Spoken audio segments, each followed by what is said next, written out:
Assalamualaikum warahmatullahi wabarakatuh. Waalaikumsalam warahmatullahi wabarakatuh.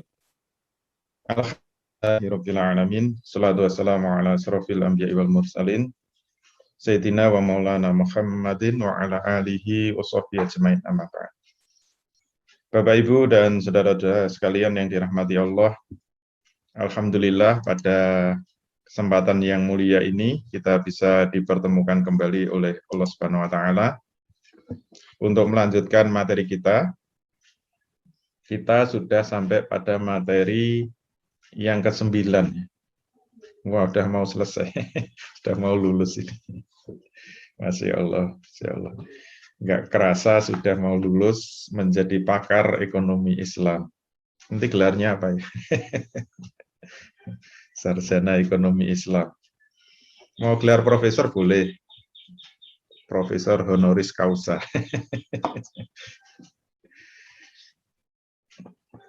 Kita akan membahas materi tentang hukum jaminan. Hukum jaminan. Jaminan itu istilah lainnya gade, istilah lainnya kalau bahasa Arab rohen. Untuk mempersingkat waktu kita share screen. Hukum gade atau jaminan. Bahasa Arabnya rohen.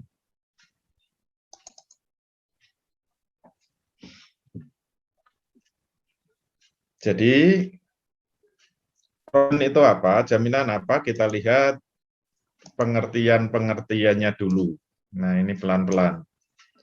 Ini materi sekaligus nanti boleh digunakan untuk menilai gade syariah itu syar'i atau tidak. Insya Allah lengkap, materinya lengkap. Secara bahasa dulu. Rohen menurut menurut lughoh, pengertian lughoh secara bahasa, artinya apa? Ar-rohnu fil lughoh as-subutu wa dawamu. Jadi rohen menurut istilah itu adalah tetap atau langgeng. Makanya yang suka melanggengkan amal-amal sunnah itu berarti apa? Mendawamkan. Misalnya rajin tahajud, rajin baca Quran, rajin sholat duha, itu namanya mendawamkan. Itu makna dari rohen. Itu makna bahasa. Kalau makna syar'inya, ini sudah sering kita ulang-ulang, sebagai pakar harus tahu bahwa ta'rif syar'i atau makna syariah itu kedudukannya sebagai hukum syariat yang bersifat kulliyah. Berarti ta'rif ini nggak sembarangan karena ini hasil istimbat dari ulama. Ini hasil istimbat dari mujtahid, sehingga ini bisa untuk menghukumi perkara-perkara yang memang itu terkait dengan pinjam-meminjam yang ada jaminannya. Baik, kita lihat definisinya. Ar-rohnu fis syar'i huwa al-malul ladzi yuj'alu wasiqatan bidaini. Sebenarnya sampai di sini sudah cukup, tapi bisa ditambah karena ini ta'rif syar'i ya. Liyustaufa fi samanihi in ta'azzara istifa'uhu mimman huwa alaihi. Jadi rohen menurut pengertian syariat adalah al-malul ladzi yuj'alu wasiqatan bidaini. Jadi yang disebut rohen itu adalah harta yang dijadikan sebagai wasiqah. Harta yang dijadikan sebagai jaminan atas dain, atas utang. Sudah cukup sebenarnya. Sudah tertangkap itu. Berarti yang disebut rohen itu jaminan atas utang. Nah gitu. Harta yang digunakan untuk menjamin atas utang. Tapi karena ta'rif itu syaratnya apa? Jam'u wa man'u. Harus mengumpulkan dan mengeluarkan. Jam'u maknanya apa? Semua yang didefinisikan harus dimasukkan, man'u mengeluarkan yang tidak masuk dalam definisi harus dikeluarkan. Nah, ini kelanjutannya apa? Ini juga untuk pegangan. Liyastaufa fi samanihi, yang harganya itu digunakan untuk melunasi. Liyastaufa fi samanihi. Jadi samannya, harganya itu digunakan untuk melunasi. Untuk melunasi in ta'azzara istifa'uhu mimman huwa alaihi. Ketika atau jika orang yang berhutang itu kesulitan dalam membayar atau melunasi utangnya. Jadi masih ada tambahan apa? Itu akan digunakan untuk membayar in ta'azzara istifa'uhu mimman huwa alaihi. Jadi dalam rohen itu sudah harus ada perjanjian yang bersifat luzum. Nanti ada istilah syarat luzum, yaitu syarat mengikat. Harus ada syarat luzum atau syarat mengikat bahwa jaminan itu harus dijadikan sebagai apa? Penutup kalau tidak bisa melunasi utangnya. Berarti harus dijual, nanti harganya digunakan untuk menutup utangnya. Itu harus luzum, harus bersifat mengikat. Nah, dari takrif ini sebenarnya nanti sudah bisa jadi pegangan. Jadi kalau nanti dipakai jaminan tapi gantung nggak boleh. Harus mengikat, tidak boleh menggantung. Menggantung itu ya nanti tergantung perkembangan lah. Nanti kalau kira-kira bisnis saya bagus ya jangan dipakai jaminan. Kalau kira-kira agak jeblok ya itu bisa jadi jaminan. Itu tidak boleh. Itu namanya tidak luzum, tidak mengikat. Nah, ini pentingnya takrif syar'i begitu. Sangat lengkap, ini takrif sudah sangat lengkap. Oke. Contoh rohen apa? Kita lihat. Contoh rohen atau contoh gade. A berutang kepada B sebesar 10 juta. A berutang kepada B sebesar 10 juta. Kemudian A menyerahkan kepada B sebagai motor miliknya, sepeda motor miliknya sebagai kepercayaan. Tadi apa? Wasikoh. Tadi kan definisi. Wasikotan ala dainihi. Tadi definisi gitu.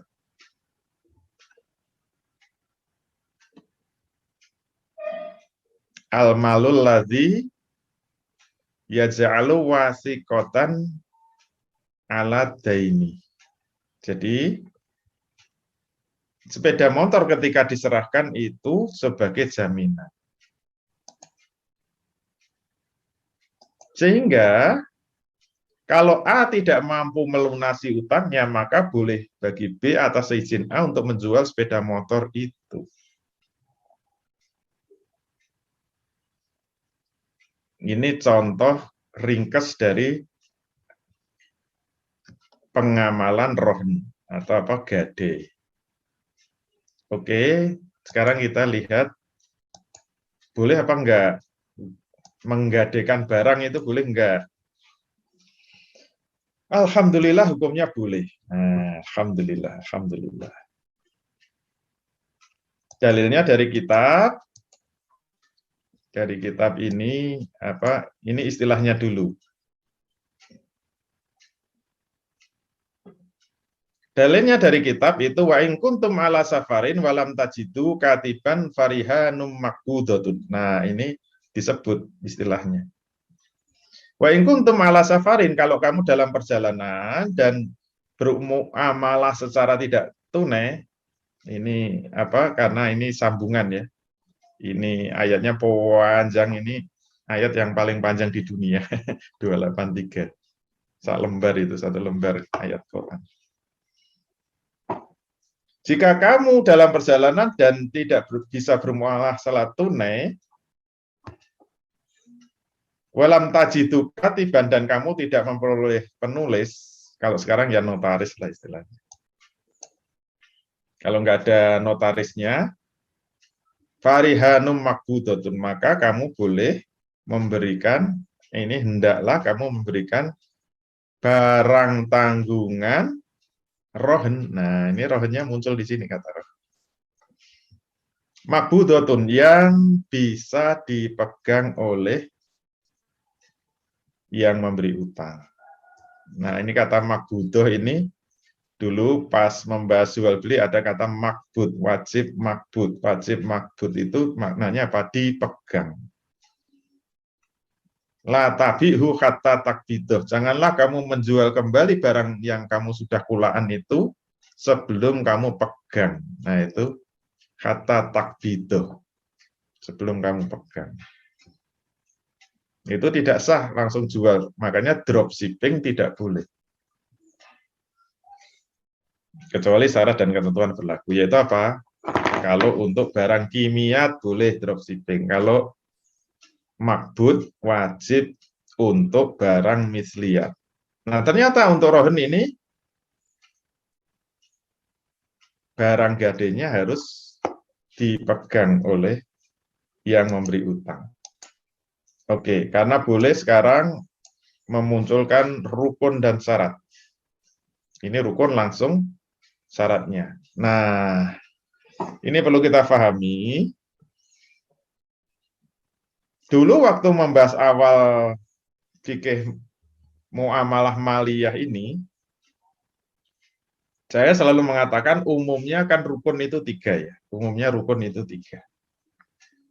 Ini termasuk yang 4, jadi bukan 3, 4. Berarti apa? Ini adalah muamalah yang tidak bisa berdiri sendiri. Istilah hukum Belandanya apa? Ini muamalah aksesor. Ini transaksi aksesor. Aksesor itu hanya aksesori saja. Ini namanya muamalah pelengkap yang hanya bisa muncul kalau nempel kepada akad yang lain. Jadi ini akad yang tidak bisa berdiri sendiri. Akad ini tidak bisa berdiri sendiri. Akad ini hanya bisa muncul kalau nempel kepada akad yang lain. Itu namanya akad aksesor. Istilah Belandanya. Yang pernah belajar di Fakultas Hukum ya pasti belajar bahasa Belanda karena hukum kita itu bukan Quran dan Sunnah ya. Sumber hukum kita itu warisan Belanda. Kita lebih senang sama penjajah daripada Al-Quran dan As-Sunnah. Semua hukum yang dipakai di Indonesia itu hukum, kalau muamalah hukum dagang Belanda. Namanya apa? Stadblad. Stadblad itu kitab undang-undang hukum dagang. Bahasa Belandanya apa? Stadblad. Itu tahun 1843 dibuatnya. Sampai sekarang terus dipakai oleh pengikut-pengikutnya yang setia sampai akhir zaman. Nggak mau mengikuti Rasul. Padahal yang mendapat syafaat nanti adalah pengikut-pengikut Rasul yang setia sampai akhir zaman. Oke, rukunnya ada 4 ya. Nomor 1, kenapa ada 4 sekali lagi? Karena ini bukan akad yang bisa berdiri sendiri. Ini akad yang menempel akad aksesor. Jadi akad rohen hanya bisa muncul kalau ada akad utang piutang. Makanya nanti ada rukun yang keempat. Oke, rukun ke-1 masih sama, yaitu apa? Ada 2 pihak yang berakad, yaitu al-aqidani. Pihak 1 rohin, rohin pemberi gade, penerima gade namanya murtahin. Nah, murtahin itu bahasa Arabnya pegadean.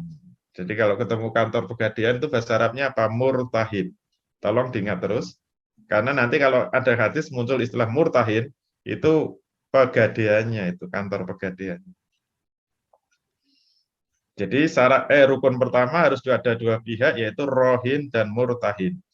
Rohin itu yang menyerahkan barang gadeannya atau yang utang, namanya yang utang. Pegadean itu yang ngutangi, yang itu yang menerima barang gadean. Syaratnya keduanya harus punya kecakapan ahliyah dalam tasarruf. Itu biasanya berakal, minimal mumayyiz, kemudian mukhtar, tidak terpaksa. Mukhtar itu. Nomor 2, masih sama, yaitu objek akad, ma'qud alaih. Nah, objek akadnya itu apa? Marhun. Nah, ini membiasakan istilah ya, biar bisa tasrifan, bisa tasrif. Marhun atau rohen. Jadi marhun atau rohen itu barang gadean, barang yang digadekan. Syaratnya apa? Syaratnya harus berupa barang ain yang sah diperjualbelikan. Berarti tidak boleh menggadaikan jasa, itu nggak boleh. Jaminannya apa? Nanti saya pijeti, nggak boleh. Itu jasa itu. Yang boleh dijadikan sebagai objek gadean harus ain. Ain itu apa? Barang. Yaitu apa? Semua barang yang sah diperjualbelikan. Maka kaidah fikih untuk pegadaian, kullu ainin jaza bai'uhu jaza rohnuhu. Setiap barang yang boleh diperjualbelikan, maka sah pula untuk dijadikan barang gadean. Jaza rohnuhu, boleh untuk digadekan. Kullu ainin, setiap barang jaza bai'uhu yang boleh diperjualbelikan, jaza rohnuhu, boleh juga untuk barang gadean. Itu rukun kedua. Oke, sekarang rukun ketiga. Nah, ini yang beda, ini yang beda. Tahu-tahu nongol kan, nggak ada yang lainnya. Rukun ketiga itu apa? Marhun bihi. Marhun bihi. Marhun bihi itu apa? Yang menjadi tempelan. Marhun bihi. Yang disandari. Yaitu apa? Sesuatu yang dijamin oleh gade. Karena itu rukun harus ada.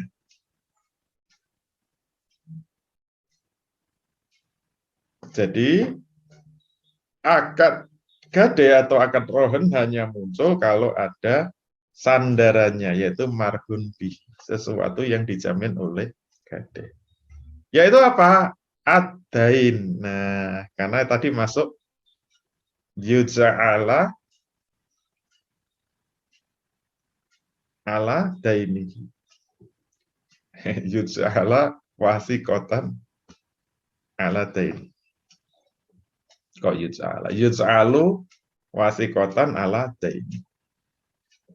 Dain. Nah, itu yang menjadi rukun ketiga, harus ada utangnya. Nah, syaratnya utang apa? Nah, ini harus diperhatikan ya. Syaratnya utang, utang itu sudah muncul, sudah menjadi kewajiban rohin. Yaitu sudah terusut sebab utang. Jadi utangnya harus sudah ada dulu. Baik utang qard maupun utang muawadoh.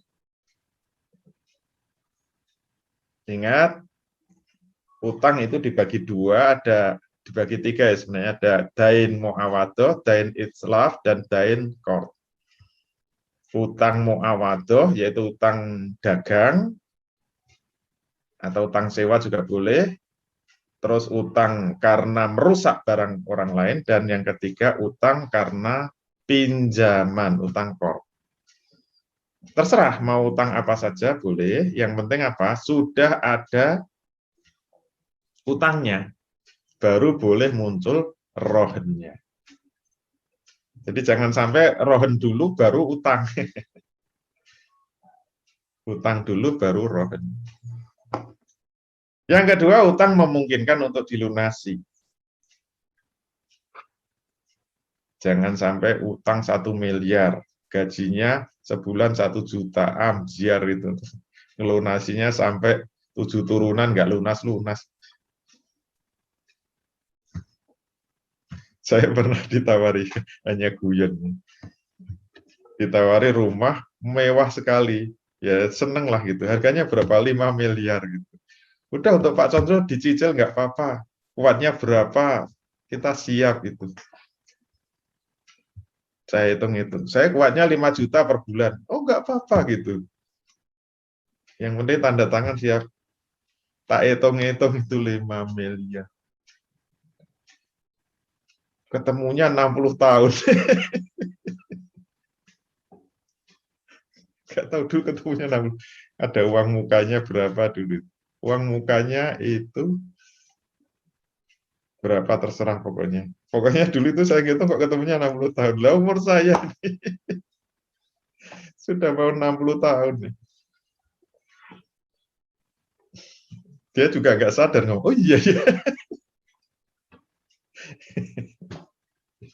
Itu nggak memungkinkan untuk dilunasi. Kemudian yang ketiga, utangnya diketahui secara jelas, maklum, jelas. Jadi utangnya berapa? 10 juta, nah harus jelas. 10 juta. Oke, syarat keempat, nah ini, baru sigot. Biasanya kan cuma al-akidani, kemudian ma'qud alaih, dan sigot. Nah ini yang nongol, yang nomor 3 tadi. Kalau ini masih sama, ijab qabul. Cuma nanti ada syarat tambahan yang tadi kita singgung, yaitu luzum tadi. Oke, yang pertama syarat sigot itu tidak ada unsur mu'alak. Tidak ada unsur mu'alak, menggantung tadi. Itu lawannya luzum itu. Jadi tidak boleh menggantung. Semua syarat itu tidak boleh menggantung. Misalnya digantungkan untuk waktu yang akan datang. Contohnya apa? Ini contoh yang tidak sah. Kalau pegade atau rohin mengatakan kepada murtahin atau pegadean, ini barang saya gadekan, sepeda motor saya gadekan jika bisnis saya gagal. Enggak boleh itu. Itu enggak memenuhi syarat luzum tadi. Atau saya gadekan sepeda motor saya 1 tahun yang akan datang. Enggak jelas itu. Kenapa? Harus sudah dipegang. Tidak boleh menggantung secara waktu maupun menggantung secara opsional. Masih bersifat opsional, itu belum luzum. Nah, syarat luzum itu apa? Supaya tidak menggantung, syarat luzum itu apa? Harus al-qabdu. Nah, itu syarat luzum. Jadi nggak bisa mengikat kalau tidak dipegang oleh murtahin gitu loh. Jadi agar syaratnya tidak menggantung, maka harus luzum atau mengikat. Bagaimana agar luzum atau mengikat? Itu syaratnya harus ada unsur al-qabdu, yaitu barang dipegang atau diterima, disimpan oleh murtahin atau pegadaian. Baik yang dijaminkan, kalau istilah pegadaian itu jaminan fidusia maupun jaminan barangnya. Kalau fidusia kan surat-suratnya yang ditahan. Yaitu apa? Yaitu apa? BPKB-nya.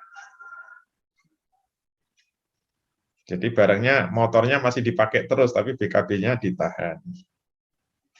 Itu boleh nggak? Ya boleh saja. Karena nanti masih ada ketentuan, jangan khawatir. Jangan khawatir, ini kayaknya sepele tapi harus hati-hati. Harus hati-hati. Kenapa harus qabdu? Nah ini dalilnya yang tadi. Wa in kuntum ala safarin falam tajidu katiban farihanum maqbudotun. Ini ada yang saya garis bawah ini, maqbudoh. Jika kamu dalam perjalanan dan bermuamalah secara tidak tunai, sedang kamu tidak memperoleh penulis, maka hendaknya ada barang tanggungan atau rohen yang dipegang oleh yang berpiutang. Namanya syarat luzum, syarat yang mengikat supaya tidak opsional atau menggantung gitu loh. Oke.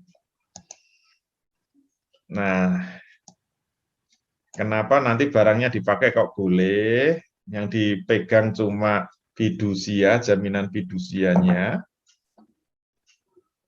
Ini ada dalil-dalilnya ya. Ini yang membedakan gade konvensional dengan gade yang sesuai dengan syariah. Yaitu status barang gade. Ini jangan ikut-ikutan yang konvensional ya. Status barang gade.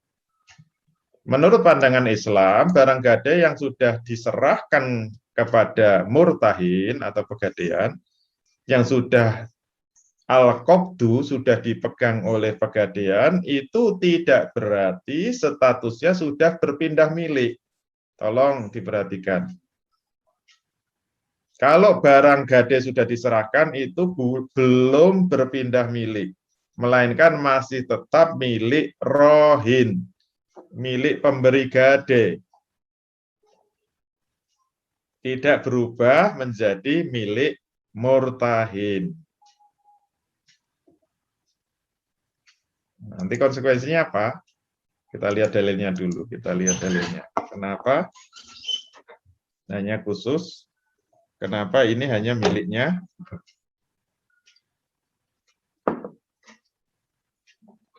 Masih tetap miliknya rohin, bukan miliknya murtahin. An Abi Hurairah anna Nabiya sallallahu alaihi wasallam qaul. Dari Abi Hurairah bahwasan Nabi sallallahu alaihi wasallam pernah bersabda, la yughlaqur rohnu min sahibihi alladzi rohanahu. Lahu ghunmuhu wa alaiha ghurmuhu.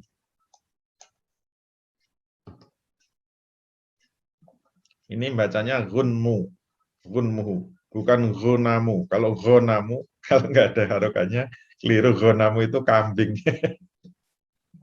Kemarin bahas kurban itu, kalau kambing itu ghunam.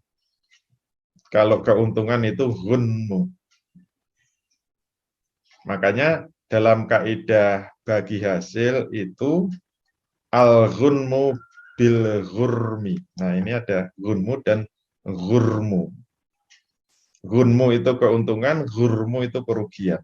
Jadi kaidah bagi hasil harus berlaku itu. Nah, Bank Syariah harusnya memperbaiki diri.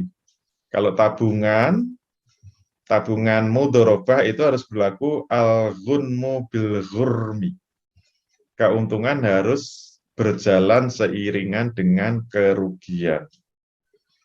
Kalau hanya menjamin keuntungan, nggak menjamin kerugian, itu khawatirnya termasuk kategori riba. Atau menggabungkan dua akad, yaitu utang piutang dan syirkah. Itu sebenarnya terjadi multi akad. Itu yang enak yang punya duit. Itu kan maknanya uang diserahkan itu pengennya apa?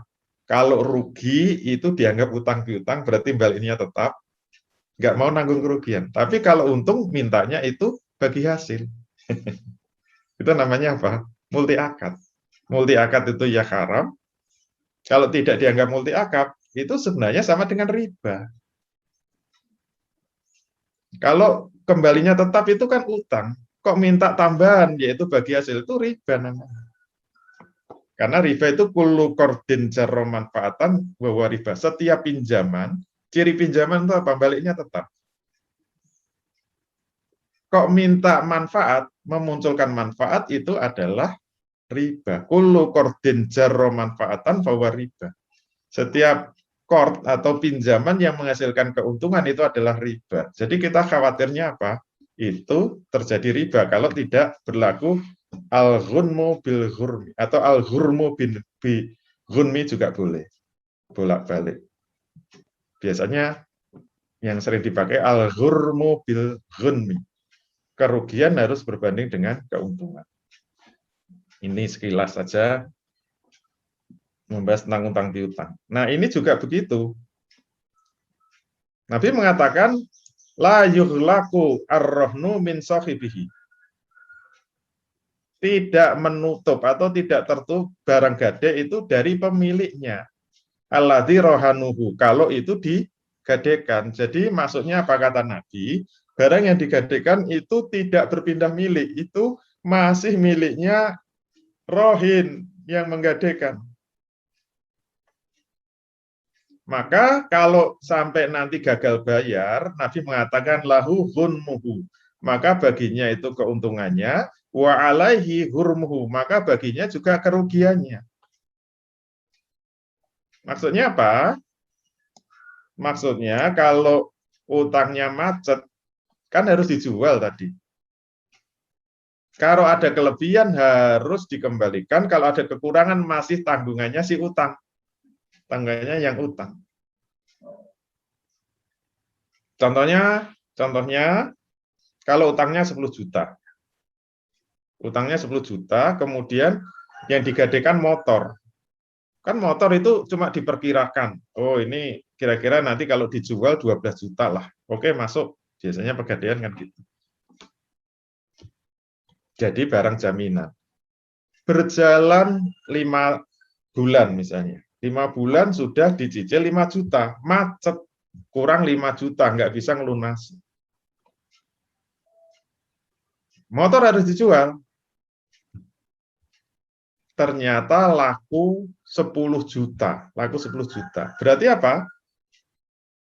Ada kelebihan 5 juta. Yang 5 juta untuk menutup kekurangan utangnya, yang 5 juta harus dikembalikan. Lahu ghunmuhu. Keuntungannya harus dikembalikan. Beda kalau utangnya 10 juta, jaminannya sepeda motor, baru 1 bulan. Nyicil 1 juta, sudah macet. Kena pandemi. Berarti kurang 9 juta. Motor dijual, ternyata lakunya 7 juta. 7 tambah 1 baru 8, berarti kan kurang 2 juta. Kurang 2 juta ini masih tanggungannya si utang. Harus tetap dilunas. Nggak tahu caranya, mungkin ditunda lagi, yang penting, kecuali kalau sudah dihalalkan. Ya sudah, kurang 2 juta nggak apa-apa. Karena gade itu akad tabaruah, bukan akad bisnis. Cuma kapitalis itu dibisniskan. Nah, itu kesukaannya orang kapitalis. Membisniskan akad tabaruah. Jadi harusnya kalau kurang 2 juta ya menjadi tanggungan. Tapi yang berlaku di pegadaian, pokoknya kalau macet langsung disita, udah putus hubungan. Padahal itu statusnya masih milik rohin. Pokoknya langsung disita, terserah nanti dijual berapa, dilelang berapa. Nah, itu biasanya kemudian lelangnya murah-murah. Karena dia sudah untung besar dari cicilan. Nah, itulah yang harus diperhatikan. Yaitu status milik tidak berpindah dari murtahin. Dari rohin kepada murtahin. Oke, nah ini mohon maaf, ini sekarang membahas pegadaian syariah. Pegadaian syariah yang sekarang muncul di mana-mana. Yang sembunyinya apa? Menyelesaikan masalah dengan masalah. Tagline-nya kan menyelesaikan masalah tanpa masalah. Tapi faktanya apa? Menyelesaikan masalah dengan masalah. Kenapa?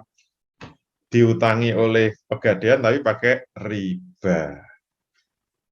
Nah, pegadaian konvensional itu haram karena utangnya mengandung bunga, mengandung riba, haram. Makanya disyariahkan melahirkan pegadaian syariah. Pegadaian syariah itu menghilangkan riba.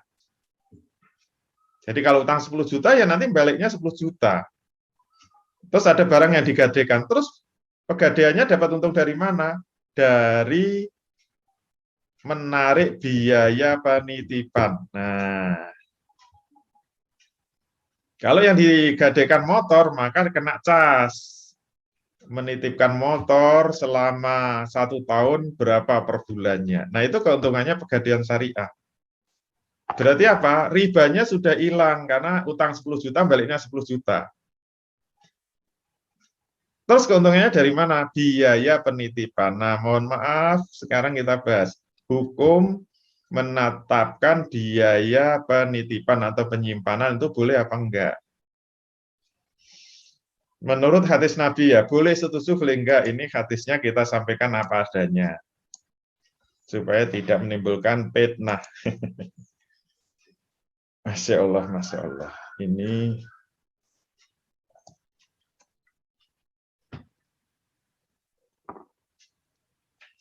Ini sabda Nabi ya. Az-zuhru yurkabu binafaqatihi idza kana marhunan. Wala banu ad-dari yusrobu binafaqatihi idza kana marhunan. Wa 'alal ladzi yarkabu wa yasrobu an-nafaqatu. An-nafaqatu. Az-zuhru yurkabu binafaqatihi. Tunggangan atau kendaraan, kalau dulu ya hewan tunggangan, atau sepeda motor kalau sekarang, atau mobil, yang digadekan itu boleh dinaiki dengan menanggung biaya.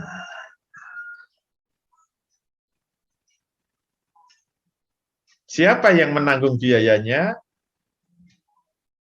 Yang memakai itu, yang memakai kan pegadaiannya.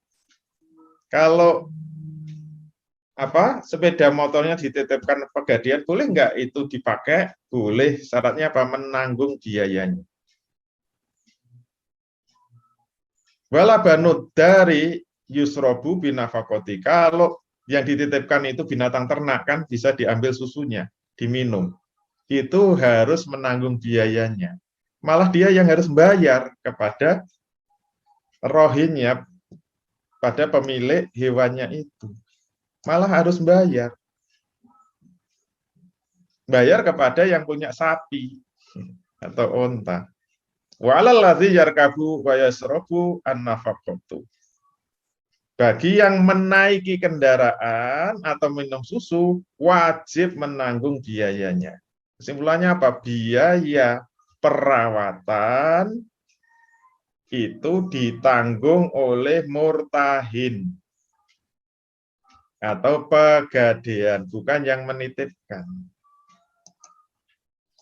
Itu mungkin masih kurang jelas. Kalau hadis kedua ini insya Allah lebih jelas.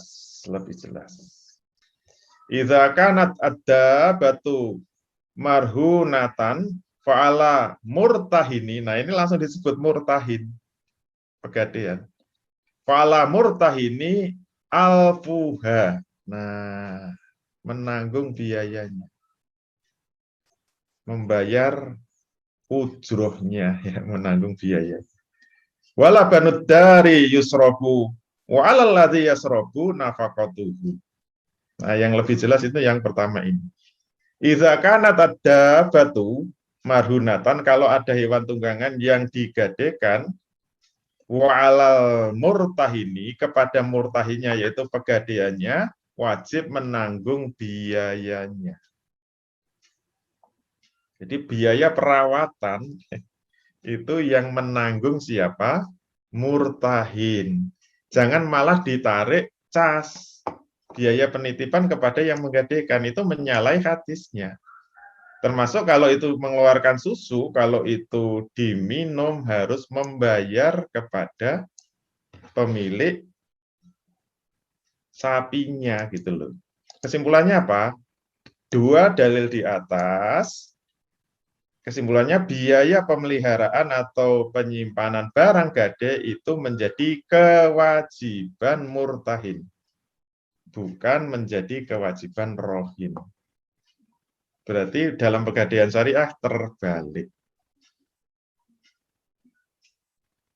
Kalau nggak mau pakai hadis ini tetap dengan biaya penyimpanan, itu bisa kena hukum multi akad. Berarti ada dua akad dalam pegadaian syariah, yaitu menggabungkan akad utang piutang dengan akad ijaroh, yaitu akad jasa penyimpanan. Berarti ada multi akad, yaitu apa? Dain wal ijaroh.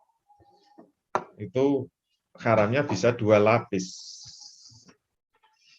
Baik, sekarang kita lihat hukum memanfaatkan barang gade. Tadi disinggung ya, hati-hati ya. Kok hadisnya membolehkan ya memanfaatkan barang gade. Barang yang dititipkan itu boleh dinaiki. Hewan tunggangan boleh dinaiki. Kalau mau bayar biayanya. Nah, sebenarnya boleh apa enggak sih? Ternyata harus dibagi dua dulu. Jika utangnya itu utang yang bukan qard. Nah, kalau utangnya bukan utang qard atau apa? Utang muawadhah atau dain muawadhah. Misalnya utang karena jual beli yang belum dibayar lunas harganya. Utang sewa menyewa atau ijarah yang belum dibayar lunas sewanya. Atau hutang selain qard, pokoknya selain qard, itu hukumnya boleh bagi murtahin memanfaatkan barang gade asalkan diizinkan oleh yang menggadekan atau rohin. Jadi kalau yang dititipkan itu adalah sepeda motor, kalau itu utang kredit, misalnya kredit apa mobil misalnya. Karena kalau yang dijadikan jaminan itu barang yang sama kan tidak boleh. Itu sudah dibahas dalam materi jual beli. Nah, kalau kemudian pegadaian mau memanfaatkan motor yang digadekan itu boleh kalau itu memang utang selain qard, yaitu dain muawadhah. Bisa juga dain itslaf itu juga bisa. Karena itslaf itu bukan qard. Tetapi kalau utangnya itu utang qard, nah harus hati-hati. Kalau utangnya qard, hukumnya tidak boleh bagi murtahin memanfaatkan rohin walaupun diizinkan oleh rohin. Contohnya apa? A meminjam uang 10 juta kepada B. Nah, ini utang qard. Ini utang qard. Ini calon pakar ekonomi harus tahu bedanya dain dengan qard. Sama tapi berbeda. Sama maksudnya apa? Setiap qard pasti dain, tapi tidak setiap dain itu qard.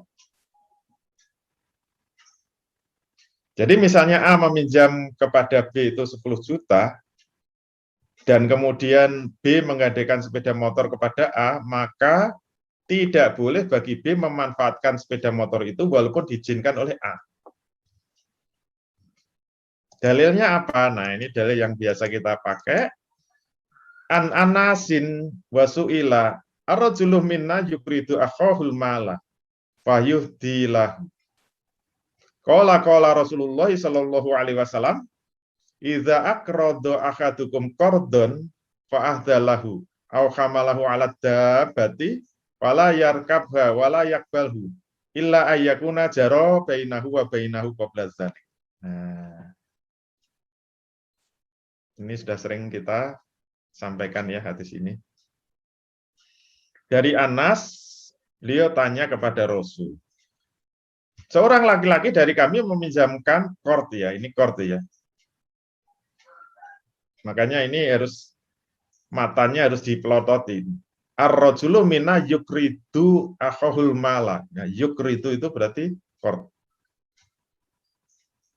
Lalu saudaranya memberi hadiah kepada laki-laki itu. Ini tanya kepada Rasul, boleh enggak ya Rasul? Rasul menjawab. Apa jawaban Rasul? Iza aqrada ahadukum qardon. Nah, ini pakai qard terus. Iza aqrada ahadukum qardon. Kalau kamu meminjamkan suatu pinjaman, fa'ahdalahu kemudian kamu diberi hadiah. Au hamalahu 'ala dabbati kemudian kamu dinaikkan kepada ke atas kendaraannya. Nah, ini menaiki kendaraannya kan. Menaiki kendaraannya. Wala yarkabha wala yakbalhu. Jangan kamu naiki kendaraannya dan jangan kamu terima hadiah. Berarti kalau utangnya qard itu walaupun cuma memanfaatkan barangnya itu enggak boleh. Illa ayyakuna jara bainahu wa bainahu qabla dzalik. Ini kalau berlaku bonceng-boncengan atau hadiah itu masih boleh kalau itu sudah menjadi kebiasaan sebelumnya. Kalau sudah biasa bonceng-boncengan atau biasa ngasih hadiah, itu boleh. Misalnya utang 1 juta, mengembalikannya 1 juta plus semangkok sayur. Semangkok sayur itu riba. Kenapa diberikan terkait dengan utang piutang? Tapi kalau pemberian semangkok sayur itu tidak terkait dengan utang piutang, tapi karena kebiasaan itu boleh. Jadi hati-hati. Berarti riba itu kalau terkait dengan utang piutang. Kalau tidak terkait dengan utang piutang, berarti itu karena kebiasaan. Kalau itu karena kebiasaan, boleh. Alhamdulillah. Nah, mak-mak seneng. Karena seneng ya sudah cukup. Assalamualaikum warahmatullahi wabarakatuh. Alhamdulillah. Waalaikumsalam warahmatullahi wabarakatuh. Baik, syukran jazakumullah khair Ustaz atas penyampaian materinya. Alhamdulillah Bapak sekalian kita sudah menyimak bersama tentang materi gadai atau rohan. Kini masuk sesi diskusi atau sesi tanya jawab ya. Sudah ada pertanyaan langsung dari Ustadz Ayubi. Untuk pertanyaan chat silakan diisi di kolom chat ya Bapak sekalian. Yang pertama tafadhal Ustadz Ayubi. Silakan dibuka mute-nya.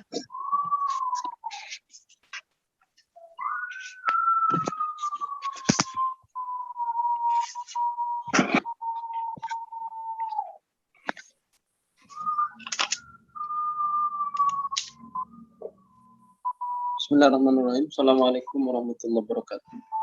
Waalaikumsalam warahmatullahi wabarakatuh. Oh, ada gempa apa kok pakai IS? Baju relawan. Banjir kemarin. Banjir bulan 4 kemarin. Ini tentang barang gadainya tadi. Tentang barang yang digadekan. Kadang setelah gagal bayar itu biasanya disita barangnya terus dilelang. Nah, ini yang pertama tentang memberi barang lelang, barang sitaan pegadaian. Biasanya juga berlaku pada perusahaan-perusahaan leasing itu juga seperti itu. Nah, memberi barangnya itu apa menjadi haram juga karena aktivitasnya yang haram itu, atau kemudian terputus dia karena akadnya kan berbeda dengan akad yang pertama. Itu yang pertama tentang memberi barang sitaan pegadaian atau leasing. Terus yang kedua ini mungkin konfirmasi atau ya pernyataan ya berkaitan dengan ayat yang mungkin dulu dipakai sebagai dalil bolehnya hutang untuk barang-barang ribawi ya. Kalau ada kepercayaan itu ya, di dalam surat Al-Baqarah itu. Fa'in kuntum ala safarin walam tajidu katiban farihanum maqbudah itu. Ya, fa'in amina ba'dukum ba'dan fal yu'addil ladzi tumina amanatahu wal yattaqillah rabbah. Itu kurang bisa. Nah, apakah kemudian dain yang dimaksud di dalam ayat itu membolehkan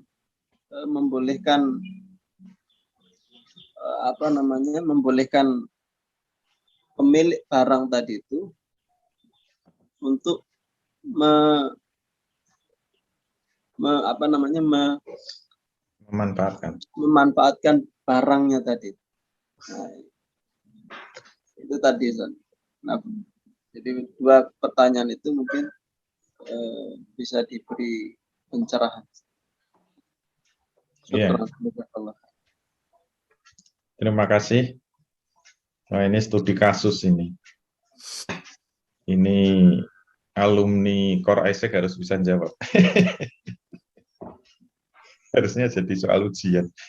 Silakan dijawab. Jadi kasusnya beri barang lelang itu boleh enggak?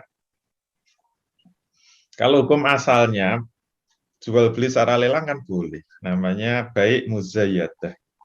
Kalau dalam fikih itu jual beli dengan saling berlomba-lomba untuk menambahi harga muzayyadah. Itu namanya lelang. Jadi sebenarnya hukum jual beli secara lelang itu boleh. Karena memang Nabi juga ya paling enggak dalilnya takrir Nabi. Jadi zaman Nabi sudah ada dan Nabi membolehkan. Terus yang jadi masalah itu kalau barang lelangannya itu hasil sitaan yang tidak syar'i, secara tidak syar'i. Karena kita sudah tahu aturan-aturan syar'inya terhadap pegadaian. Ini tidak hanya pegadaian ya, itu yang berlaku di bank-bank konvensional kan selalu seperti itu. Jadi kalau gagal bayar langsung disita, langsung dilelang. Nah, kalau yang ikut lelang itu tidak tahu, tidak tahu asal muasal barang itu, jadi sudah dianggap itu barang lelang itu sudah milik yang lembaga yang melelang atau pihak yang melelang, maka kalau sampai di sini ya putus, nggak ada apa, tidak ada wasilah terhadap keharaman. Tapi kalau tahu pasti bahwa itu proses penyitaannya tidak syar'i, ya maka membeli barang lelangan itu menjadi tidak boleh. Berarti terkena al-wasilatu ilal harami harami. Itu menjadi sarana yang mengantarkan kepada keharaman, atau kalau tidak wasilah ya kena hukum i'anah. Al-i'anatu ilal harami haram. Jadi tolong menolong di dalam keharaman hukumnya haram. Itu bantu-membantu, karena dalil umumnya apa? Ta'awanu alal birri wa taqwa wala ta'awanu alal ismi wal udwan. Tolong menolonglah kamu dalam kebajikan dan ketakwaan, dan jangan kamu tolong menolong dalam dosa dan permusuhan. Ini termasuk i'anah yang haram. Kalau tahu persis bahwa prosesnya tidak syar'i, berarti itu status miliknya belum syar'i sebenarnya.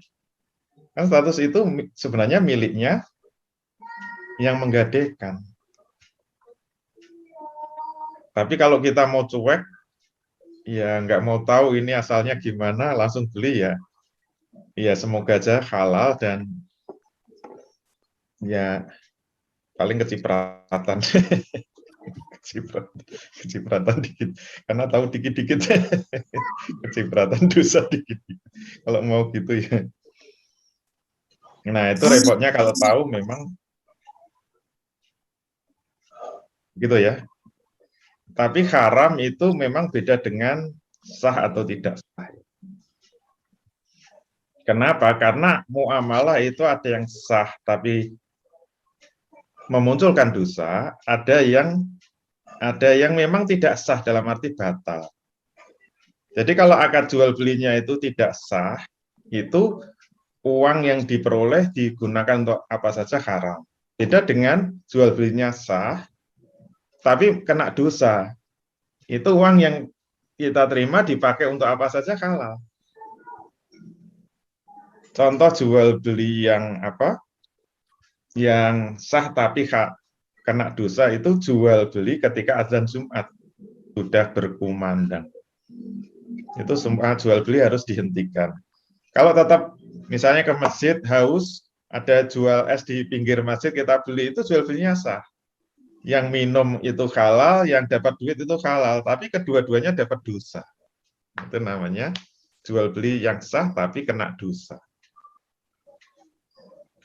Jadi kadang-kadang bisa gitu. Kita punya rumah, dibeli orang secara cash. Tapi tahu bahwa itu duitnya dari utang bank konvensional pakai riba. Boleh nggak menjual? Itu jual belinya sah. Tapi kena dosa, karena ada unsur tolong-menolong di dalam dosa. Karena gara-gara tahu tadi. Tapi duitnya yang diterima sah, berarti dipakai halal. Karena utang itu hukum asalnya boleh kan, utang itu. Utang ke bank konvensional boleh. Ya nggak boleh kan kalau ditambah bunga. Berarti duit yang diterima oleh pembeli tadi dari bank, dari utang bank itu sebenarnya halal duit itu. Statusnya sudah milik pembelinya. Tapi ada unsur haramnya karena mengembalikannya harus pakai bunga. Oleh karena itu duit yang dipegang oleh pembeli kemudian digunakan untuk membeli kepada pemilik rumah itu jual belinya sah. Tapi kalau tahu-tahu cerita, ini kok punya duit 1 miliar dari mana? Nah, gara-gara tanda tangan sambil basa-basi. Kemarin utang bank, alhamdulillah nembus. Wah, jadi kecipratan. Tapi bukan berarti tidak sah ya jual beli. Kecipratan dosa. Kenapa? Status uangnya itu sebenarnya sah. Beda dengan pegadaian tadi. Ini yang jadi pertaruhan, barang yang digadaikan itu sudah sah belum pemindahan kepemilikannya. Penyitaannya itu sah apa enggak? Syar'i apa enggak? Kalau enggak syar'i, maknanya itu barang belum berpindah milik. Itu statusnya bukan sah, tapi batal. Lelangnya batal sebenarnya. Beda dengan jual beli es di masjid tadi. Beda ya. Maka yang jadi pertaruhan, karena ini tatbikul hukmi ya, tatbikul hukmi. Ini bukan ijtihad. Berarti harus yang dipertaruhkan faktanya. Faktanya harus jelas. Pemindahan kepemilikannya. Beres atau tidak. Kalau kita nggak mau tahu, pokoknya asal ikut lelang ya sebenarnya putus gitu. Nggak mau tahu. Pura-pura tidak tahu. Nah gitu ya. Semoga kita bisa membedakan antara dosa dengan tidak sah. Jual beli sah tapi dosa dengan jual beli tidak sah atau batal. Nomor 2 apa tadi? Oh, nganu ya, yang apa jaminan tadi ya. Jaminan tadi ayatnya memang masih disebut dain,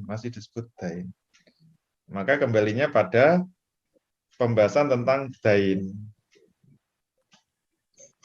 Dain itu apa? Itu semester 2 dulu kan, semester 2. Dain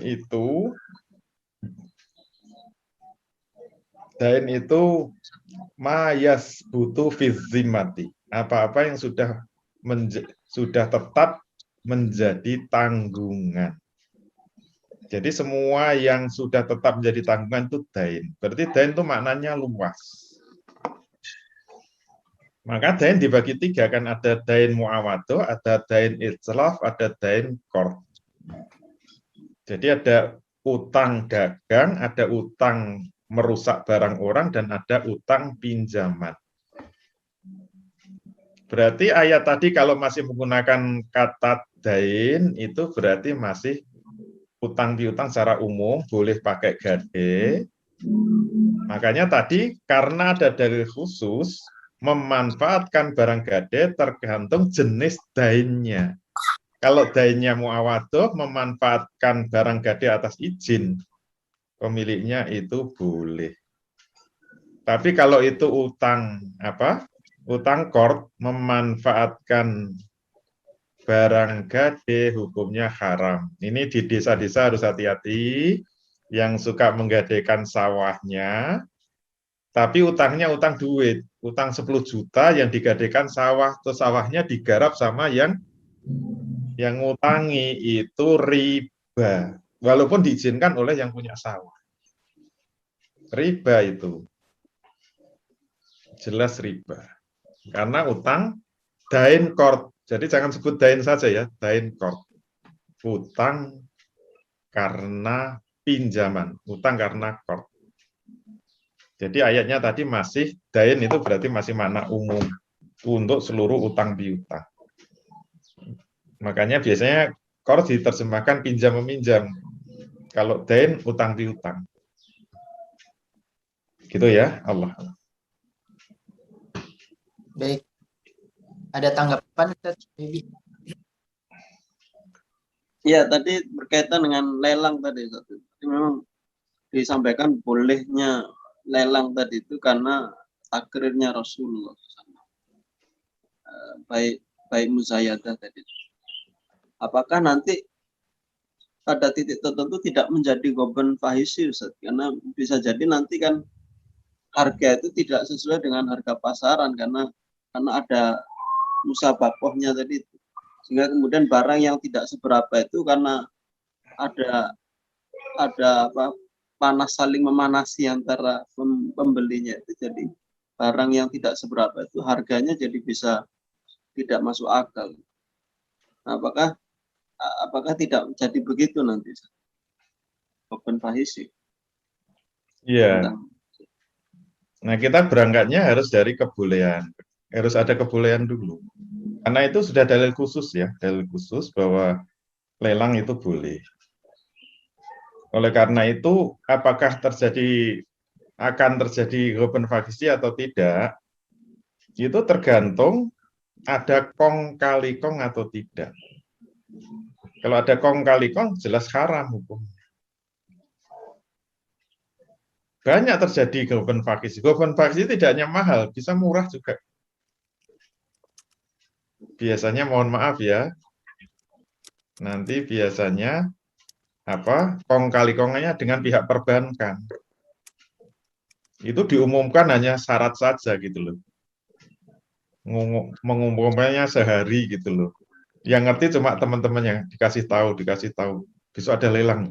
Ini kita umumkan di koran cuma sehari, datang aja.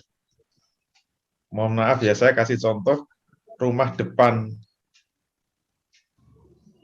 rumah saya itu, tapi udah lama sih. Harganya berapa? Rumah harganya 5 juta coba. Itu 5 rumah dulu yang dilelang di kompleks perumahan saya. Itu karena macet semua, itu udah nyicil, udah bayar gitu. Macet, dilelang ada 5, tipe 54 semua, tanahnya 150 meter, sama seperti rumah saya ini. Karena ada yang posisinya depan, ada yang samping. Kita nggak tahu, tetangganya aja nggak tahu. Padahal sebenarnya tetangga punya hak sufyah kan. Kita nggak tahu kok sudah pada datang, sudah dibeli. Itu sudah diumumkan sehari, kemudian lelang yang datang ya teman-temannya saja, teman-teman bank. Harganya 5 juta, Masya Allah. Zaman itu tahun, ya belum krismon ya. Kalau normal itu 50 juta waktu itu. Itu kan open fahisi. Jadi open fahisi itu bisa sangat murah, bisa sangat mahal. Kalau ada kong kali kong. Selama itu fair, tidak ada kecurangan, tidak ada gulul, tidak ada kong kali kong tadi. Kalau fair ya kembali kepada kebolehannya. Mengikuti hukum pasar. Ya kalau barangnya remeh-temeh kok bisa mahal itu mesti kong kali kong. Kayak gini ya, remeh-temeh itu. Tapi direkayasa supaya jadi mahal. Kalau ada rekayasa itu haramnya kena apa? Hukum baik najasi. Hukum baik najasi. Itu semester 2 kemarin ya. Baik najasi sudah kita bahas. Jual beli karena ada rekayasa. Jadi lelang itu kalau terjadi baik najasi itu berarti ada rekayasa yang memang itu diharamkan. Kalau tidak ada rekayasa antar penjual dan pembeli atau mungkin antar pembeli, maka itu boleh. Kembali kepada kebolehan gadai. Gitu ya, Allah. Jazakallah khair. Baik.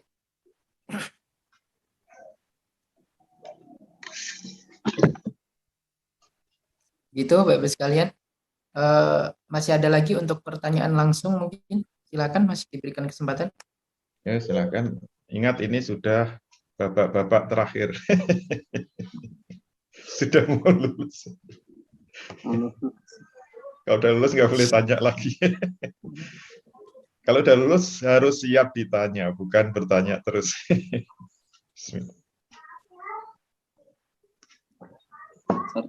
Sarjana online. Sarjana online.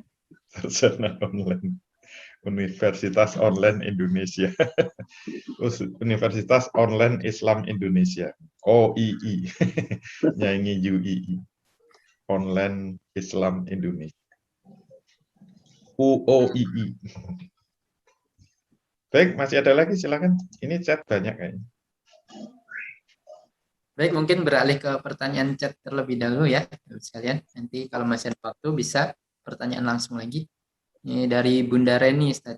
Ustaz, bolehkah barang jaminan berupa benda yang bisa berkembang atau berubah? Misalnya beras yang semakin lama bisa berubah kualitasnya atau hewan ternak yang semakin lama bisa tua atau mati begitu.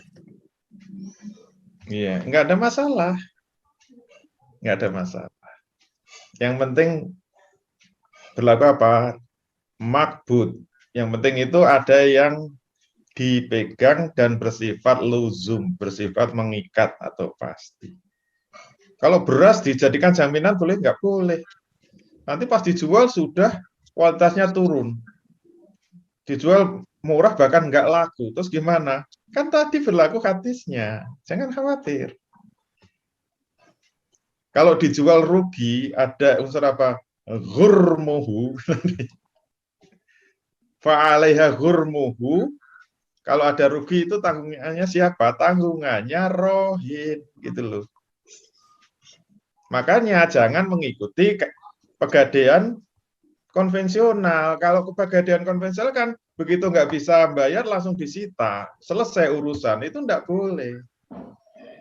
Tidak berlaku sita-sitaan itu. Berasnya dijual dulu, laku enggak. Kalau enggak laku ya tetap utangnya belum lunas. Kalau lakunya murah, kurangnya banyak ya harus dilunasi. Lahu gunmuhu wa alaihi gurmuhu. Ingat itu ujung hadisnya. Baginya itu keuntungan dan untuknya juga kerugian.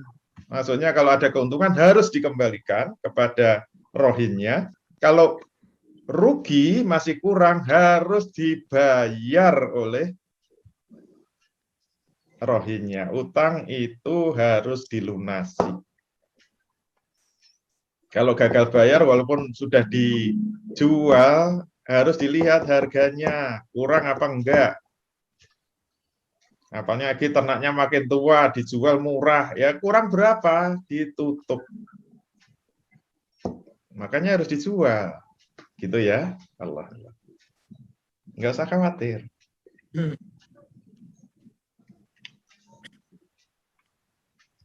Gitu, Bapak sekalian. Ada tanggapan? Sudah ada yang deg-degan. Mau lulus kok deg-degan. Ditanya, Ustaz. Oh, silakan. Kalau nggak diancam nggak tanya. Silakan. Siapa ini yang mau tanya? Oh, takut ditanya. Deg-degan takut ditanya. Saya kan. Ya, silakan. Ini yang nggak deg-degan silakan tanya. Assalamualaikum warahmatullahi wabarakatuh. Waalaikumsalam warahmatullahi. Tadi yang saya pahami, Ustaz, kalau kita memanfaatkan barang yang kita gadaikan, yang membayar adalah penggadai. Nah, kalau misalkan saya menggadaikan kuda yang bunting, nah biayanya kan cukup besar itu, kalau karena hewannya kuda. Nah, kalau nanti biayanya yang menggadaikan, yang menjadi tanggungan, berarti bisa jadi yang rohennya bisa untung, Ustaz. Jadi kembalinya bisa dua ekor setelah melahirkan. Apa bisa difahami dengan contoh seperti itu, Ustaz? Gambaran yang bukan yang menggadaikan ya. Biaya yang menanggung pegadaiannya, bukan yang menggadaikan. Iya, artinya kalau saya itu menggadaikan kuda ke pegadaian yang dalam kondisi bunting muda. Iya. Bisa jadi nanti kan setelah lahir kan menjadi dua. Iya. Nah, biaya makan, kemudian rumput, pemeliharaan itu kalau penggadai yang menggadaikan, yang nanggung biaya pegadaian, bukan yang menggadai.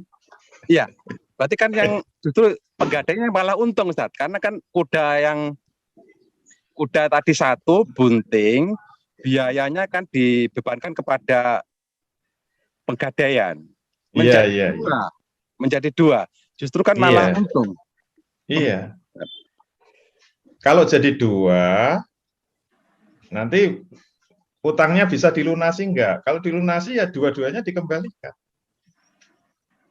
Kalau enggak bisa lunas, ya kudanya dijual. Boleh salah dua, boleh salah satu. Kalau salah satu kuda dijual, induknya dijual, sudah nutup, ya anaknya dikembalikan kepada yang menggadekan. Untung ya nggak apa-apa. Ingat, pegadaian itu tabaruah, bukan bisnis. Kalau siap menolong, ya siap berkorban. Yang berkorban siapa coba? Pegadaian. Iya. Kalau nggak mau rugi ya jangan nolong, namanya tolong menolong kok, Iya, iya. dibisniskan. Mikirnya jangan kapitalis. Kita terlanjur frame pegadaian itu frame kapitalis. Jadi mikirnya untung terus. Ini pegadaian rugi-rugi. Coba adalah harus makani rumput, ngasih rumput. Nanti kalau melahirkan ngundang dokter, dokter hewan, semua biaya ditanggung pegadaian. Lah saya rugi. Nah kalau nggak mau rugi ya jangan nolong. Karena balasannya itu pahala. Tolong menolong cuma satu, balasannya pahala. Rugi jelas, nolong itu rugi. Jangankan pakai jaminan. Ngutangi tok itu rugi karena apa? Berlaku time value of money kan.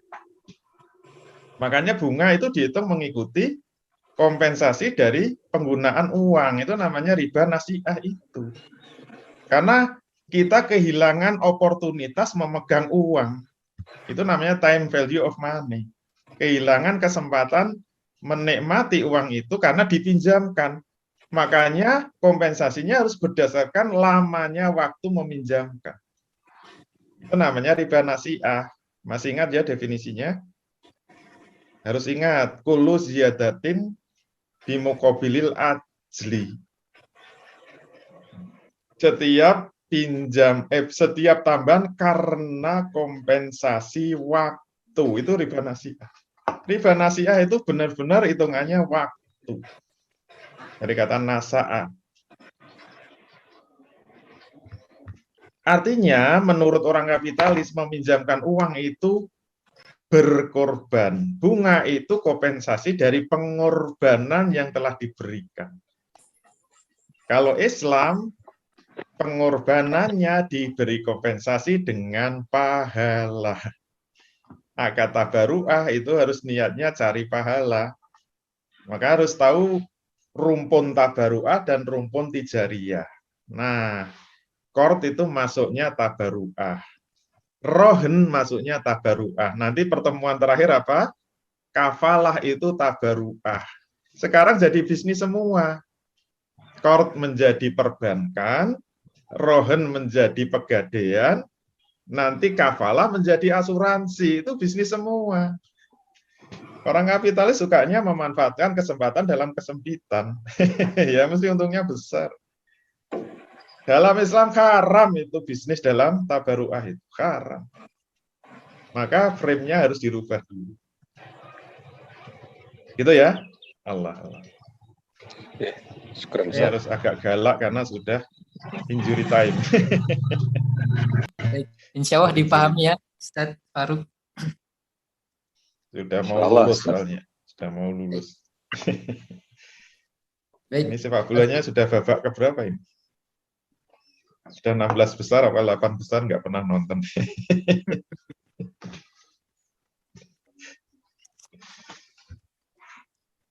Baik, ada yang lain silakan.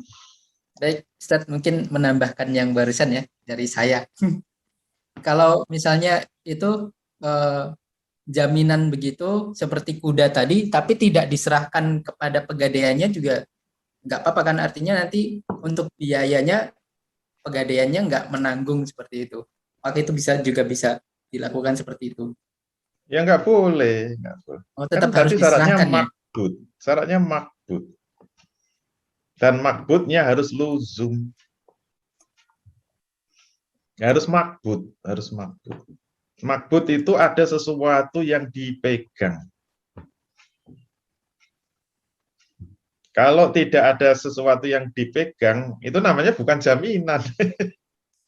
Nah, nanti kalau lari ya ngapain itu dijaminkan kalau itu masih dibawa-bawa sama yang menggadaikan. Ini namanya bukan jaminan. Jaminan kok masih dipakai sendiri. Makanya harus ada sesuatu yang dipegang yang itu membuat barangnya nggak bisa dijual oleh pemiliknya. Seperti apa? Seperti BPKB. Nah, itu bisa untuk jaminan. Karena kalau sampai dijual nggak ada BPKB-nya itu bodong. Gitu ya, Allah. Baik, Ustaz. Ada pertanyaan lagi, Ustaz. Silakan.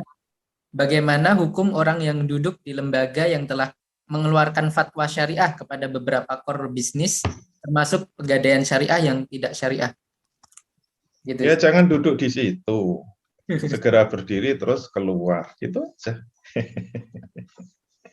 Ya, jangan duduk di situ. Karena lembaga fatwa itu berat apa? Berat pertanggungjawabannya. Yang kalau sampai salah itu yang bertanggung jawab kan yang memberi fatwa, itu mesti hisabnya paling berat. Kalau pengikutnya nggak tahu, ya nanti insya Allah nemani lah. Kalau sampai pengikut-pengikutnya, kalau tahu itu salah waton manut itu nggak boleh. Kalau nggak tahu ya semoga dimaafkan. Asal mau bertobat. Ya, segera keluar aja, gitu aja kok bingung. Baik, Ustaz. Syukran. Masih ada pertanyaan langsung mungkin? Masih diberikan kesempatan? Apabila ada.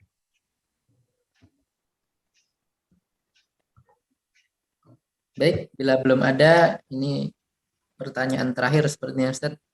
Dari Ummu Saqib. Ustaz, mohon penjelasan tentang larangan untuk menawar barang yang sedang ditawar dengan bolehnya lelang tadi. Ya itu berlaku selain lelang gitu aja. Itulah yang semester 5 kita kemarin pahami, dalil itu mesti ada yang bertentangan, apa namanya ta'arud. Kalau ketemu dalil yang bertentangan, tinggal didudukan mana dalil umum, dalil khusus. Dalil umumnya apa? Melarang menawar barang yang sudah ditawar orang lain, itu dalil umum. Dalil khususnya apa? Dalil khusus itu maknanya kecuali. Nah, taksis kan. Kaidahnya kan dalil am yabqa fi umumihi, malam jadi dalil itu taksis. Dalil yang umum tetap berada pada keumumannya selama tidak ada dalil yang mengecualikan atau mengkhususkannya. Dalil khususnya apa? Bolehnya jual beli secara lelang. Nah, gitu, selesai. Berarti di luar lelang tidak boleh. Kalau dalam lelang boleh, selesai. Nah, sudah bisa mengaplikasikan tarjih. Mantap kan? Calon pakar ya harus mantap. Pada deg-degan. Masya Allah. Kurang satu pertemuan. Itu Bapak sekalian. Insya Allah semoga sudah bisa ditanya ya.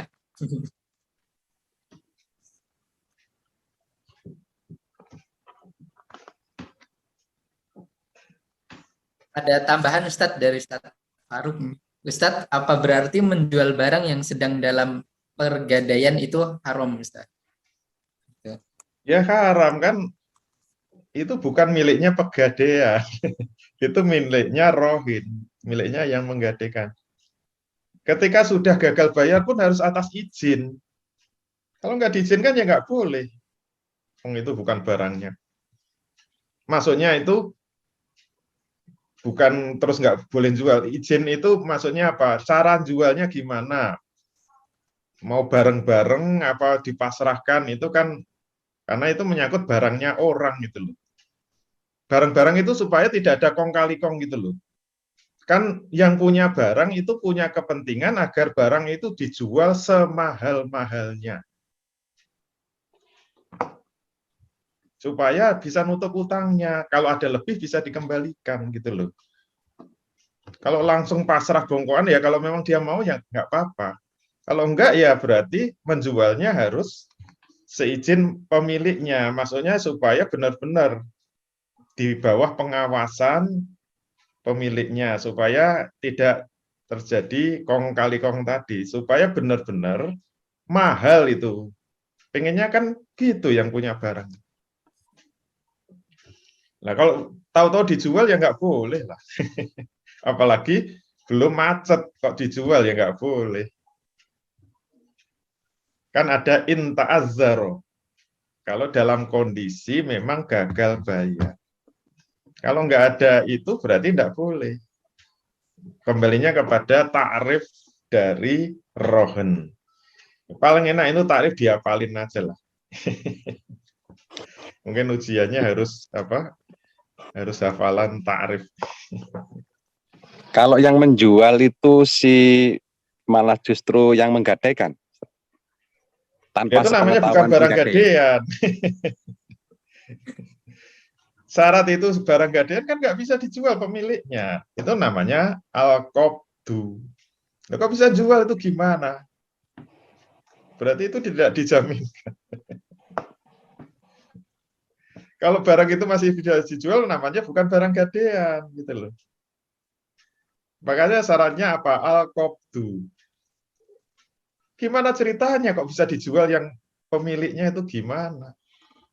Barang gadean kok bisa dijual sama pemiliknya. Itu sudah digadekan apa belum? Itu mesti kasus-kasus yang fidusia tadi kan. Ya karena pasar ada yang terima gotong-gotong itu. Ya kalau itu nekat ya haram lah. Ya kalau mau dengan haram ya sudah. Menyelesaikannya juga susah kalau di hukum yang hukum Belanda kayak gini. Susah. Oh, ada yang tanya lagi. Oh, semangat. Ya, saya Ustaz. Itu Bu Ulya dulu itu. Ya, Ulil. Silakan. Oke. Suaranya kedengaran Ustaz? Alhamdulillah dengar. Kalau misalnya akad atau menggadaikannya itu setelah akad utangnya atau terjadi kemudian boleh nggak?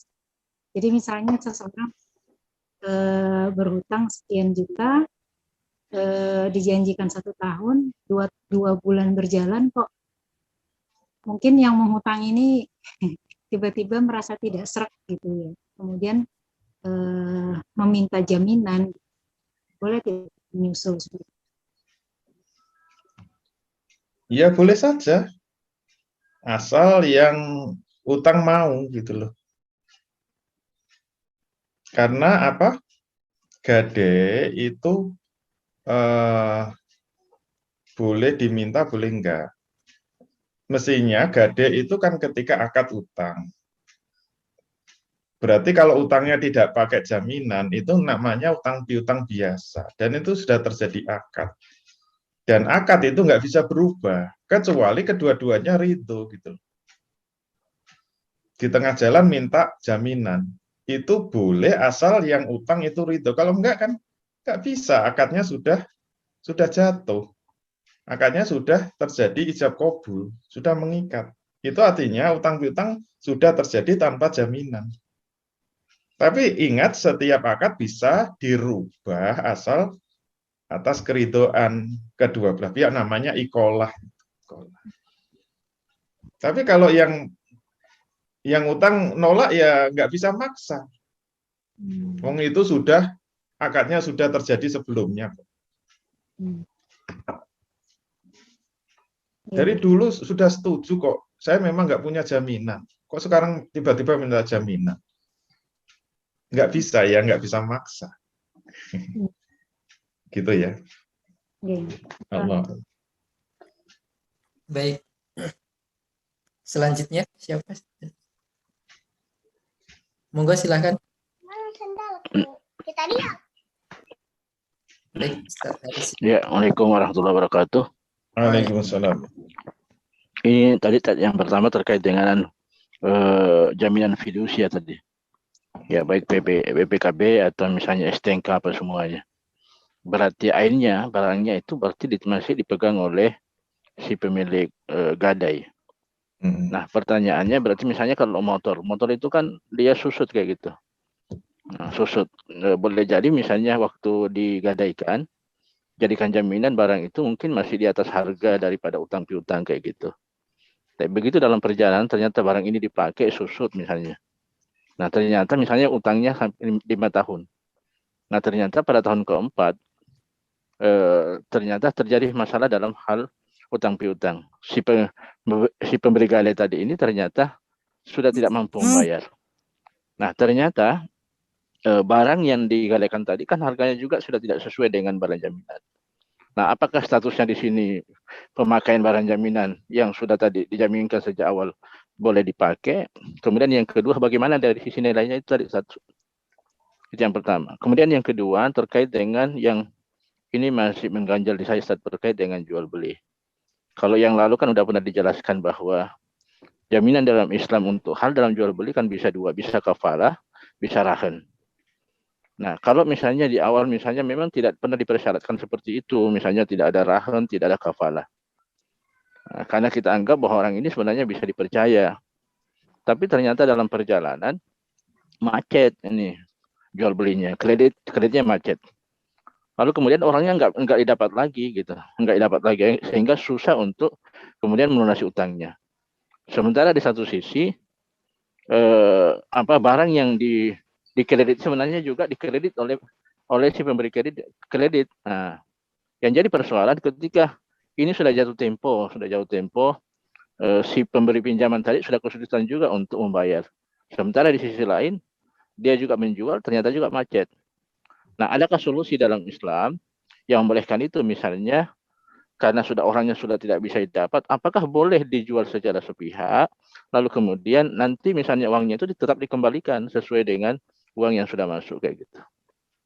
Ya, mohon penjelasan, Ustaz. Iya. Wah, semakin banyak studi kasus. Ini harusnya dicatat semua untuk apa? Soal ujian.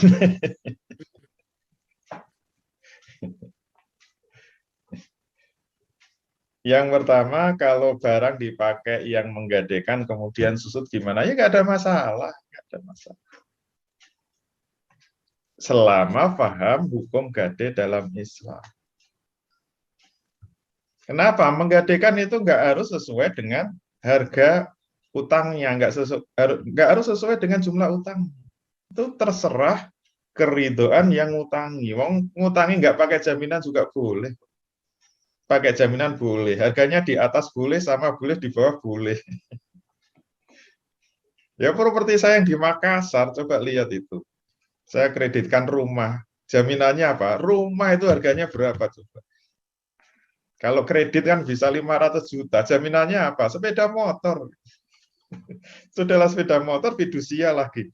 Itu dipakai, jangankan susut, hilang aja bisa kok itu. Nggak ada masalah. Kenapa? Kalau itu susut, ya nanti ketika gagal bayar ya dijual. Misalnya rumah yang seimbang mobil ya, BPKB mobil. Rumahnya misalnya 200 juta. Mobilnya ditaksir 250 juta. Tapi jaminan fidusia. Dipakai terus. Ketika gagal bayar, dijual cuma 100 juta. Padahal mungkin baru dicicil 50 juta, kan kurang 150. Ini dijual, sudah tahu kan harganya sudah mentok 100 juta. Berarti sampean kurang 50 juta, ya nggak masalah. Terus yang 50 juta dari mana? Ya pokoknya itu tanggungan kamu, harus tetap bayar. Nggak membayar ya nanti urusannya sampai akhirat, selesai kan. Ingat, masih kurang 50 juta. Dan itu harus difahami. Makanya dua belah pihak harus paham kalau mau akad pegadaian. Jangan sampai merasa kalau sudah barang dijual, disita, itu selesai urusan. Itu konvensional, nggak bisa. Ingat hadisnya, lahu ghunmuhu wa alaiha ghurmuhu. Oke, nggak masalah ya. Yang kedua, terus kalau melarikan diri gimana? Ini kasus baru ini. Kalau saya menganggap itu barang lukotoh. Kalau yang punya nggak bisa ngelunasi kok lari, umumkan sampai setahun. Ini ada rumah pemiliknya hilang ini. Umumkan terus sampai setahun, kalau nggak diambil jual. Itu namanya temuan, barang temuan. Nggak usah dikembalikan, udah lewat setahun. Itu sah menjadi milik yang yang menemu. Itu saya Mbak, kalau menurut pemahaman saya Allah alam ya, itu lukotoh. Itu kayak sepeda motor ditinggal pinggir jalan, kan ditemu orang itu lukotoh namanya. Nggak boleh langsung dijual, diumumkan sampai 1 tahun. Siapa tahu dia nyari-nyari lagi. Kalau yang punya itu nggak nyari, sudah diumumkan setahun, itu dijual laku, dia tiba-tiba lewat setahun kok mau minta, nggak bisa. Secara syar'i sudah nggak bisa. Nggak usah dikembalikan, itu sudah barang temuan. Salahnya udah diumumkan setahun ngilang. Allah alam, itu pendapat saya. Saya bukan beristihad ya, tatbiqul hukmi. Karena saya bukan mustahid. Saya anggap sama hukumnya dengan lukotoh. Allah alam. Gitu, Ustaz Haris ada tanggapan mungkin?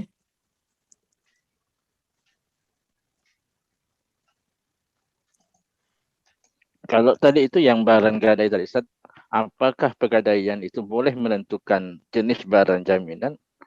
Katakanlah misalnya begini, biasanya kan orang yang ingin menggadaikan, dia akan cari barang yang sebenarnya murah di antara barang yang ada. Nah, kira-kira boleh nggak itu mempersyaratkan, pegadaian mempersyaratkan barang yang lebih yang terbaik di antara barang yang dimiliki oleh ya.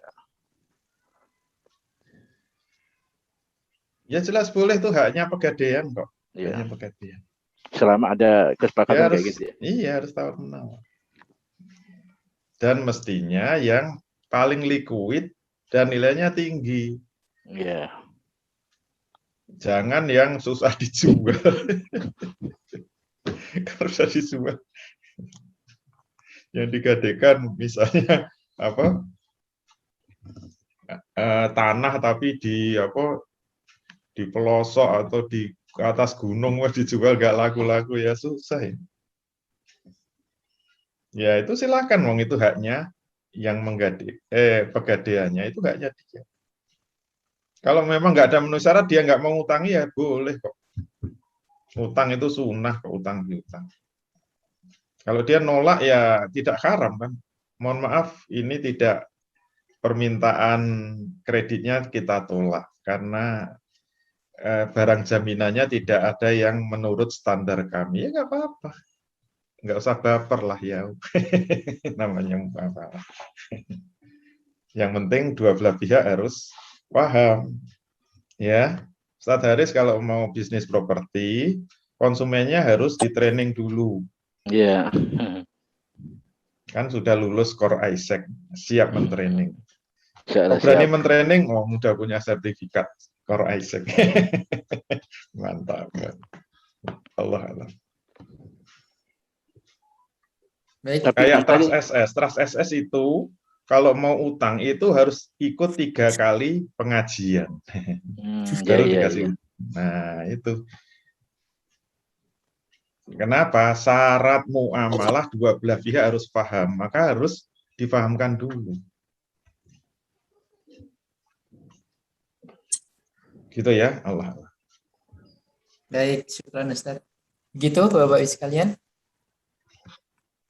Ya, saya bertanya, Ustaz. Silakan. Ustaz, masih ada waktu. Ya, Assalamualaikum warahmatullahi wabarakatuh. Waalaikumsalam warahmatullahi.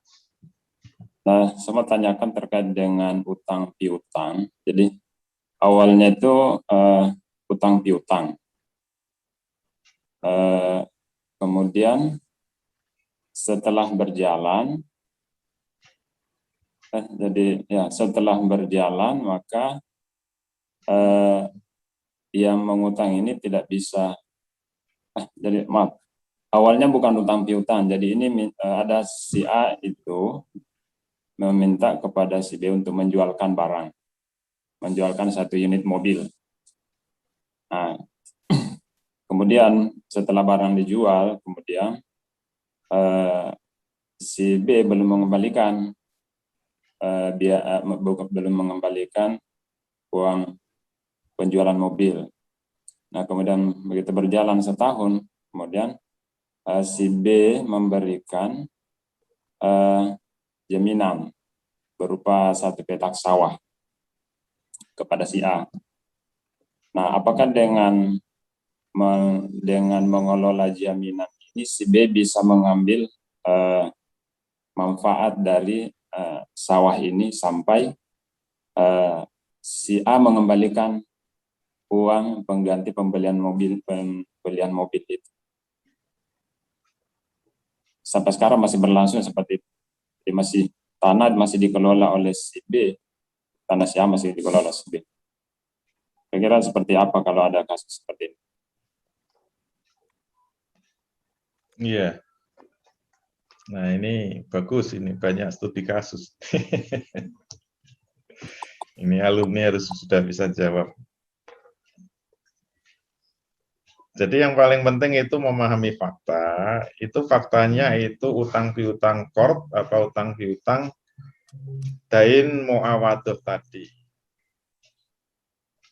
Kalau kasusnya itu jelas, itu qard itu. Nggak ada hubungannya dengan jual beli mobil. Kan dia disuruh jualin mobil, dapat uang 100 juta. Harusnya kan segera diserahkan, loh kok malah diembat, dipakai, maksudnya diutang. Berarti itu statusnya utang 100 juta, nah itu qard. Nggak bisa mengembalikan, dia ngasih jaminan. Kalau jaminannya dimanfaatkan yang ngasih utang tadi, ya itu namanya riba. Kenapa riba? Karena itu statusnya qard, bukan muawadhah. Selesai, kan mudah kan? Masih bingung. Oh, ya. Itu qard, itu bukan muawadhah. Kalau sawahnya dipakai terus, enggak boleh. Oh ya. Tapi ingat, utang itu harusnya ada akad, harus ada akad. Tidak boleh menggantung. Kalau memang tadi itu statusnya sudah dosa ya, karena nggak ada akad kok pakai duit. Itu ghosab sebenarnya, ghosab. Tanpa izin itu ghosab. Itu dosa. Tapi ya sudahlah, karena dosa, menyelesaikannya kan kemudian diakati sebagai utang. Oke. Sudah berjalan setahun baru ngomong itu. Kalau setuju, diakati sebagai utang, ingat syarat utang apa? Harus jelas mengembalikannya berapa lama. Kalau sawah itu dijadikan jaminan, harus jelas ini mau dilunasi berapa lama. Karena apa? Qard itu termasuk akad mustamir yang harus ada jangka waktu yang jelas. Kenapa? Kalau nanti sudah lewat jatuh tempo, nggak bisa ngelunasi, itu haknya yang ngutangi untuk menjual sawahnya. Harus mau dijual, namanya jaminan kan harus ada janji yang mengikat, luzum. Yaitu apa? Kalau nggak bisa ngelunasi, harus dijual. Untuk nutup itu, kalau kurang dari 100 juta itu harga sawah, tetap harus dilunasi kekurangan. Itu namanya akad yang jelas itu kayak gitu. Yang setahun itu sudah gosok ya dia. Maka kalau sudah dimulai akad, harus atas keridoan, syaratnya apa? Batas waktunya jelas. Ini karena sawah saya nggak bisa ngapa-ngapain. Anda sudah gosok 1 tahun. Ayo, sanggupnya berapa? 5 bulan. Oke, kita tunggu. Kalau 5 bulan nggak sanggup, berarti ini sawah akan saya jual. Tanda tangan. Nah, akad utang piutang dengan jaminan harus tanda tangan. Yaitu apa? Izin kalau tidak bisa ngelunasi, dijual, dilelang misalnya. Ya, gitu kan. Boleh ikut, kamu yang lelang nggak apa-apa. Nanti kalau ada lebihnya untuk Anda, kurangnya masih ada tanggung. Masya Allah, Masya Allah. Oh, ya. Ternyata Islam sangat adil ya. Islam sangat adil. Luar biasa. Karena dari Allah SWT. Islam melindungi dua belah pihak. Selalu gitu. Luar biasa. Nggak ada yang terzolimi kan? Kalau ada pelanggaran, pasti ada yang terzolimi. Ini dari Allah dan Rasul-Nya ya, bukan dari saya. Kalau kita kejar terus, pasti adil. Mau ditekak-tekuk kayak apa, muamalah Islam insya Allah yang paling adil. Nggak ada yang terzolimi. Masya Allah, Masya Allah. Kita harus bersyukur mendapat syariat Islam. Gitu ya. Syukran. Begitu. Insya Allah dipahami ya, Ustaz. Ya, alhamdulillah. Syukran. Alhamdulillah, Insya Allah. Begitu, Bapak sekalian. Cukup ya pertemuan pada pagi hari ini, Insya Allah. Alhamdulillah. Baik, alhamdulillah. Begitu, Bapak sekalian. Semoga pertemuan pada pagi hari ini bisa dipahami, kita bisa mengambil ilmunya, dan berkah tentunya, Insya Allah ya. Begitu Ustadz, mungkin bisa closing statement pertemuan pada pagi hari ini. Baik, alhamdulillah. Kurang satu lagi, babak final betul. Insya Allah pertemuan terakhir hari Kamis, jangan sampai tidak masuk karena itu perpisahan. Dan sekaligus wisuda. Ini alumni pertama, ini luar biasa ini alumni pertama. Ini yang paling tua dan tidak ada rekamannya. Yang lain pakai rekaman loh, ini semua live. Spesial ini. Kalau live terus berarti ilmunya harus paling dahsyat, harus paling hebat. Bisa memberi contoh adik kelasnya. Oke, siap semua insya Allah. Insya Allah. Tetap semangat, tapi jangan khawatir. Belajar seumur hidup sampai akhir hayat. Jangan merasa deg-degan tadi ya. Nggak apa-apa yang namanya belajar bisa kapan saja, di mana saja, dan kepada siapa saja. Demikian dari kami, mohon maaf kalau ada kekurangan. Walafu minkum billahi taufiq wal hidayah. Assalamualaikum warahmatullahi wabarakatuh.